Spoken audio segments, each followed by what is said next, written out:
அண்மை செய்தி. முதற்கட்டமாக அதிமுக சார்பில் தேர்தல் வாக்குறுதிகள் வெளியிடப்பட்டிருக்கிறது.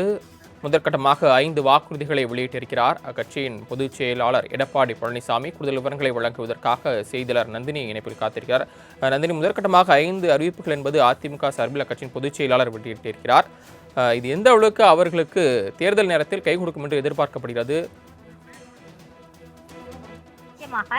சட்டமன்ற பொது தேர்தலை பொறுத்தவரையில் வரும் மே மாதம் நடைபெற உள்ளதையொட்டி அதிமுக சார்பில் முதற்கட்டமாக 5 தேர்தல் வாக்குறுதிகளை அதிமுக பொதுச் செயலாளர் எடப்பாடி பழனிசாமி இன்று வெளியிட்டிருக்கிறார்.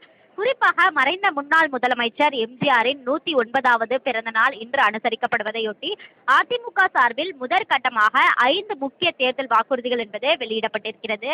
அதிலும் குறிப்பாக அனைத்து குடும்ப அட்டைதாரர்களுக்கும் ஒவ்வொரு மாதமும் உதவித்தொகையாக ரூபாய் 2000 வழங்கப்படும் எனவும் இத்தொகை குடும்ப தலைவியின் வங்கி கணக்கில் செலுத்தப்படும் எனவும் அதிமுக பொதுச் செயலாளர் எடப்பாடி பழனிசாமி அறிவிப்பு வெளியிட்டிருக்கிறார். மகளிர் விடியல் பயணத்தை போன்றே நகர பேருந்துகளில் பயணம் செய்யக்கூடிய ஆண்களுக்கு கட்டணம் இல்லாமல் பேருந்து பயண திட்டம் செயல்படுத்தப்படும் எனவும் ஏற்கனவே நடைமுறையில் இருக்கக்கூடிய நகர பேருந்துகளில் பயணம் செய்யும் மகளிருக்கான கட்டணமில்லா பேருந்து பயண திட்டம் தொடர்ந்து செயல்படுத்தப்படும் எனவும் அவர் குறிப்பிட்டிருக்கிறார். நந்தினி, நீங்க தொடர்ந்து இணைப்பில் இருங்க.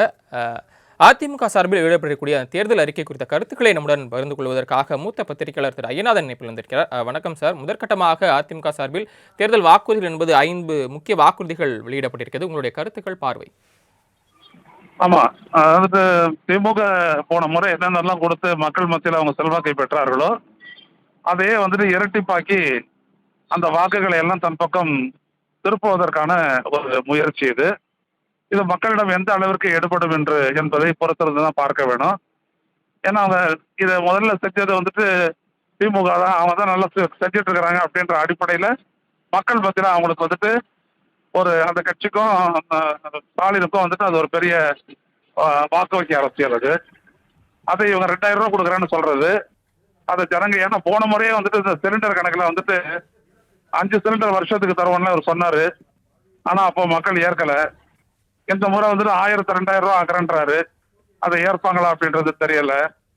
அப்புறம் அந்த இலவச ஸ்கூட்டர் 5 லட்சம் அப்படின்றதெல்லாம் இதெல்லாம் எந்த அளவிற்கு சாத்தியம் அப்படின்றது மக்கள் யோசிச்சாங்கன்னா அது ரொம்ப கஷ்டம் தான். அது 5 லட்சம் ரூபாய்க்கு அப்படிலாம் கொடுக்கறது அப்படின்றதெல்லாம், கான்கிரீட் வீடுகள் அப்படின்றதெல்லாம் இப்ப கொடுத்துட்டு இருக்கிறாங்களே இந்திய ஒன்றிய அரசும் தமிழக அரசும் சேர்த்து, அதுல கான்கிரீட் வீடு கட்டுறதுன்னா அது எவ்வளவு ஆகும், எவ்வளவு எஸ்டிமேட்டு, எவ்வளவு பேருக்கு அப்படின்ற ஏகப்பட்ட கேள்விகள் எழுது.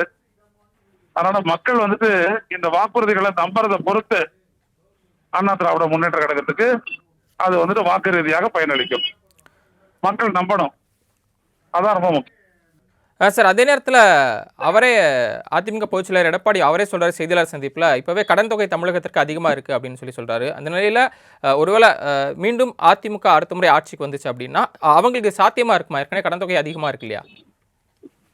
ஆமா, அதுதான் இங்க அவர் தான் எழுப்புறாரு, ரொம்ப கடன் அதிகமா இருக்குது அப்படின்றது. இதை தாண்டி பட்ஜெட்ல எங்க இடம் இருக்குது அப்படின்ற ஒரு கேள்வி. இப்ப தமிழக அரசுக்கு 12,000 லட்சம் கோடி அதுல செலவாகுது அப்படின்னா, 13,000 கோடி செலவாகுது அப்படின்னா, இவர் சொல்ற அந்த வாக்குறுதிப்படி அது 26,000 ரூபாய், 26,000 கோடி. அப்ப இதுக்கெல்லாம் பட்ஜெட்ல எங்க இடம் இருக்கு? இவர் மட்டும் கடன் வாங்காத என்ன பண்ணுவாரு? அப்படி கடன் வாங்கினாருன்னா அதுக்கான வட்டி கட்டணம் அதிகரிக்குமே, அதுக்கு என்ன பதில்?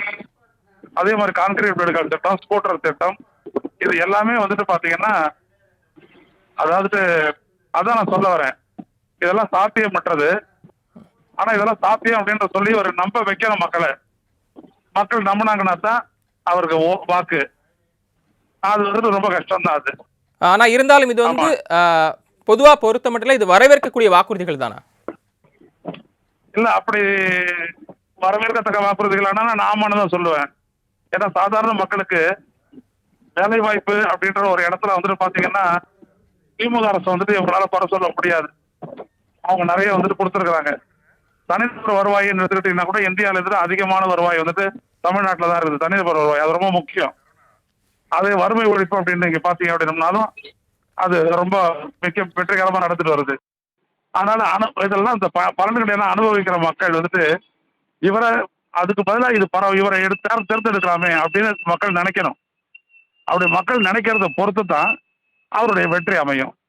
அதான் நான் சொல்ல வரேன். மீண்டும் மக்கள் நம்பணும். மக்கள் நம்பல அப்படின்னோம்னா போச்சு. இணைப்பில் வந்து தங்களுடைய கருத்துக்களை பகிர்ந்து நம்பிக்கை நன்றி திரு ஐயநாதன்.